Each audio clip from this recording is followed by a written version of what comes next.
The first light of morning filtered through the crystalline water of Coral Cove, painting the reef in hues of rose, gold, and lavender.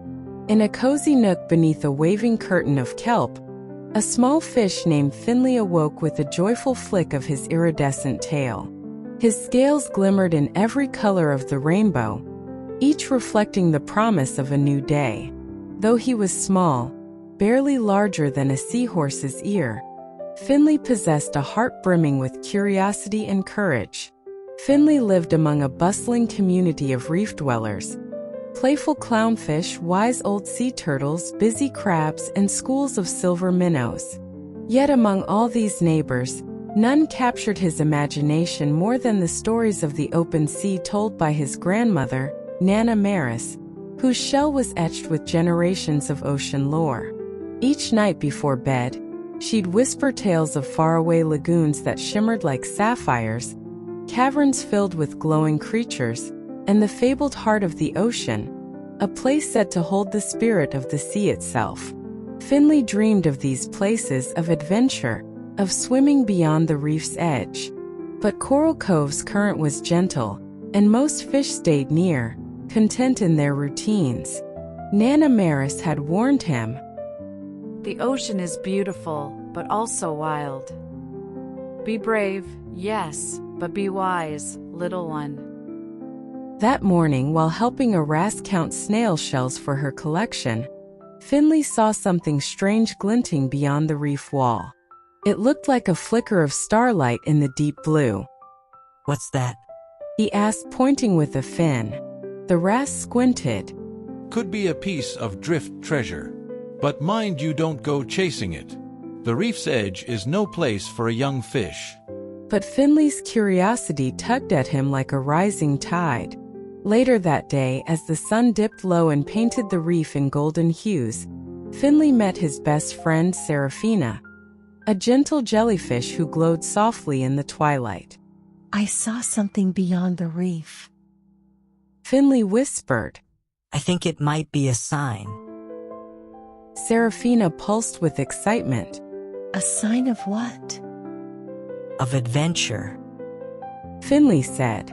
Of the stories being real." Seraphina hesitated. "It's dangerous out there." "I know." Finley said, his eyes shining. "But I want to see it for myself. Will you come with me?" After a long pause, Seraphina nodded. "Where you go, I go."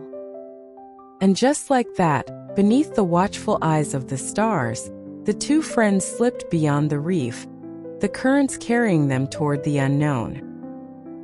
Leaving the colorful labyrinth of coral behind, Finley and Seraphina entered a wide expanse of seagrass known as the Whispering Meadows.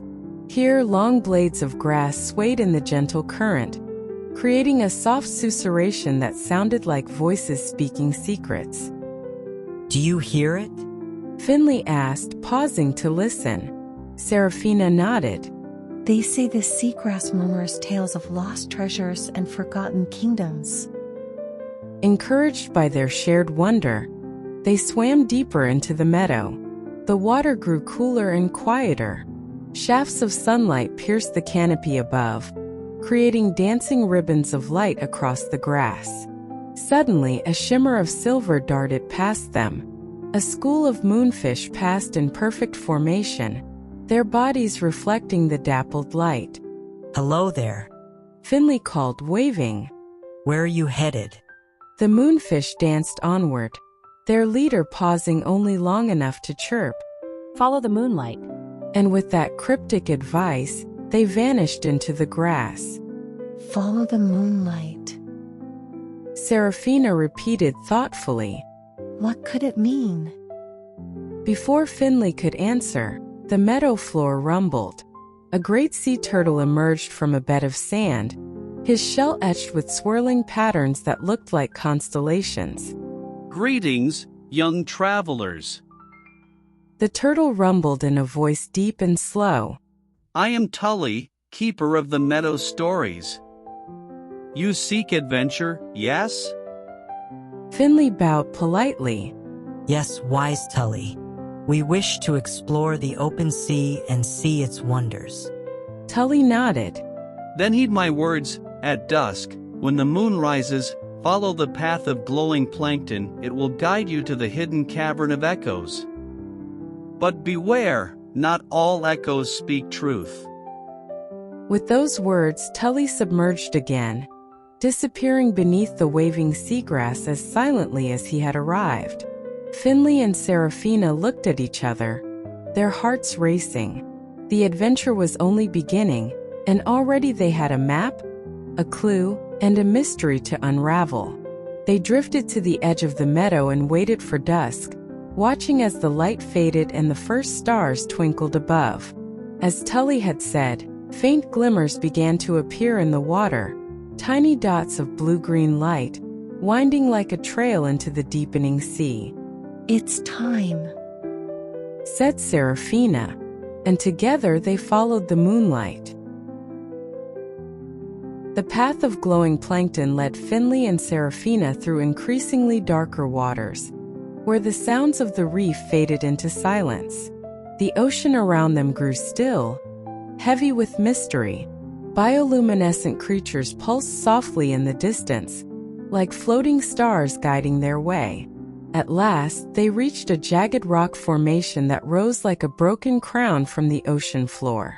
A yawning mouth of darkness opened in its center, the entrance to the Cavern of Echoes. Finley hesitated. Are you sure we're ready? Seraphina nodded, her glow steady. We've come this far. We can face whatever's inside. They swam into the cavern, and the world narrowed. The entrance closed behind them, cutting off the light.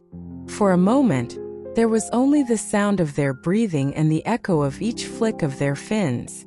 Then a voice whispered from the shadows. Why are you here? Finley spun in place. Did you hear that? I did. Seraphina replied, whispering too. But I don't think it's from outside us. I think it's the cavern. The walls of the cavern were alive with sound. Every whisper, every question, every doubt seemed to come back to them in eerie, twisted forms. Their own voices echoed and changed, sometimes sounding braver than they felt, sometimes more afraid. Turn back. The cavern whispered. The sea is vast. You are small. Finley clenched his fins. I am small, but that doesn't mean I'm weak. Seraphina glowed brighter in support. And together, we're never alone. The cavern shifted. Ahead, the walls shimmered and opened to a vast chamber lit by veins of glowing crystal. At its center stood a stone altar with ancient markings. As they approached, the cavern spoke again, but this time it was not frightening.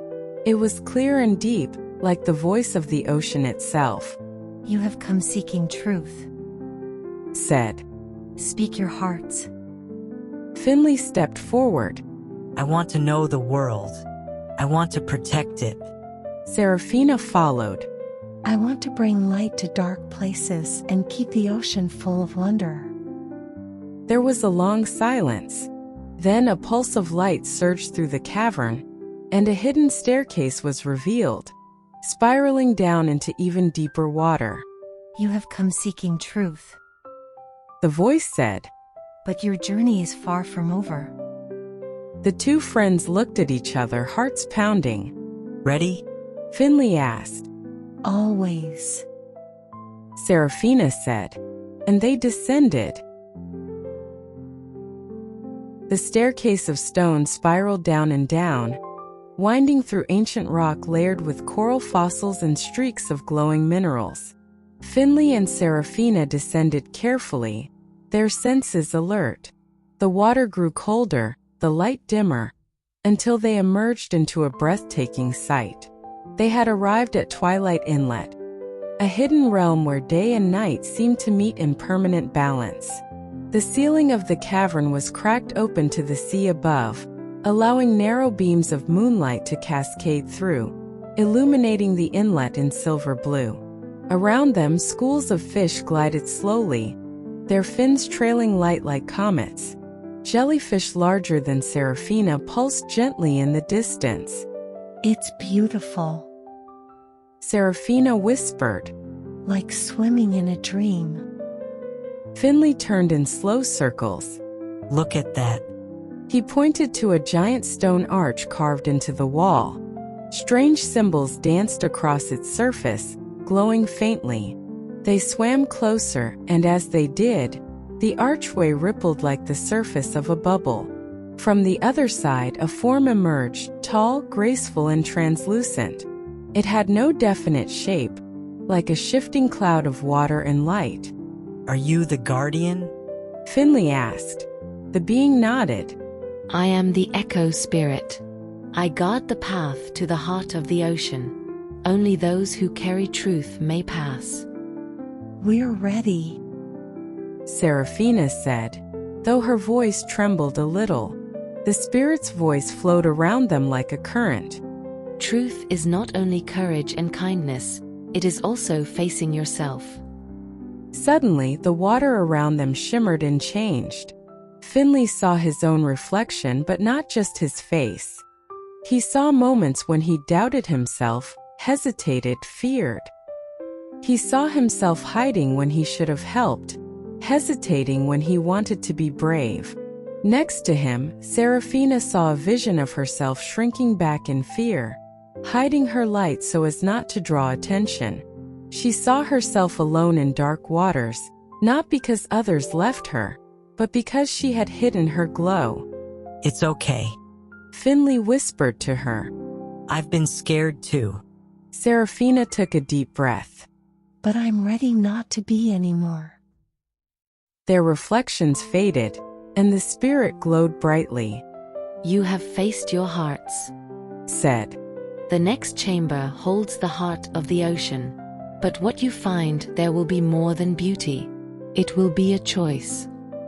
The spirit waved its arms, and the stone arch melted into a tunnel of soft light. Finley and Seraphina looked at each other and swam forward, hearts thudding like drumbeats. At the end of the glowing tunnel, the light softened until it seemed to come from everywhere and nowhere. Finley and Seraphina emerged into a vast open chamber. At its center was a pool unlike anything they had ever seen. It shimmered with colors no words could describe, like liquid starlight, constantly changing, pulsing gently like a heartbeat. The water around them felt warmer, more alive. This is it. Seraphina whispered. The heart of the ocean. They drifted closer. Around the pool, coral pillars rose like guardians, etched with symbols of whales, waves, storms, and stars. Above them, a single beam of light came from a crack in the ocean ceiling far above, as if the sky itself was watching. The echo spirit's voice returned, soft and deep. Many come seeking the heart, thinking it grants power. But its gift is not strength or glory. It is understanding. The surface of the pool began to shimmer with images. Finley saw vast reefs teeming with life, but also places where coral had faded to gray. He saw whales singing, fish dancing, and then nets tangling turtles, oil darkening the sea. He saw beauty and damage, harmony and harm. This is the ocean's memory. The spirit said. All that it is. All that it has endured. Tears welled in Finley's eyes. Why show us this? Because now you carry its truth. The spirit said. You are not too small to matter. Every choice you make ripples outward, like waves. Seraphina reached a glowing tentacle toward the pool. What do we do? Share the story. The voice answered. Help others see. Remind them that the ocean is not just a place, it is a living world. Finley and Seraphina bowed their heads. They felt a warmth pass through them, as though the ocean itself had kissed their hearts. The pool pulsed once, bright, silent, and then the chamber dimmed. They looked around. The tunnel home had reopened. The spirit's voice faded like the tide. Go now, little ones. You carry more than memory, you carry hope. As they turned to leave, Finley looked back one last time. We won't forget. He whispered, and hand and fin light and color trailing behind them, they began the journey home. The journey back to Coral Cove felt different. The sea, once mysterious and vast, now felt like an old friend whispering gently to them. Finley and Seraphina swam with steady grace. No longer just explorers, they were messengers now, keepers of something greater than themselves. Along the way, they passed the Whispering Meadows again. The seagrass still swayed, but now the whispers felt familiar, almost like voices welcoming them back. Tully the turtle appeared briefly from the sand, offering them a knowing nod before disappearing with a swirl of sand. They reached the coral reef at dawn. The light of the rising sun painted everything gold, just like the morning they had left. Fish bustled, shells clinked, and the reef stirred to life. Do you think anyone will believe us? Finley asked as they neared his home. Seraphina smiled. Maybe. But more importantly, they'll feel it when we tell the story right. Nana Maris was waiting at the edge of the reef, surrounded by young fish. Her wise eyes twinkled as Finley rushed into her fins. I knew you'd return. She whispered. And I knew you'd come back changed. Finley nodded. Nana, the heart of the ocean is real. And it's not just a place. It's everything. He told the story of the moonfish, the echo spirit, the heart's shimmering pool, of the voices and visions, of how even small creatures could shape great tides. The other fish gathered around, wide-eyed and silent. When Seraphina added her part, soft and glowing, even the shyest sea snails listened. That night, for the first time, the reef stayed awake past sunset. Instead of sleeping, they shared stories, new ones, old ones, dreams and promises. And when the stars rose above the sea, one small fish with rainbow scales looked up and smiled. He had gone searching for wonder, and he had brought it home.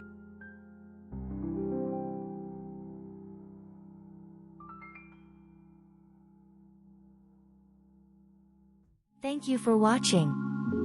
If you enjoyed the adventure, please give us a like, share with your friends, and hit that subscribe button to follow our channel for more magical stories. Join us next time for another exciting journey. Sweet dreams and see you soon.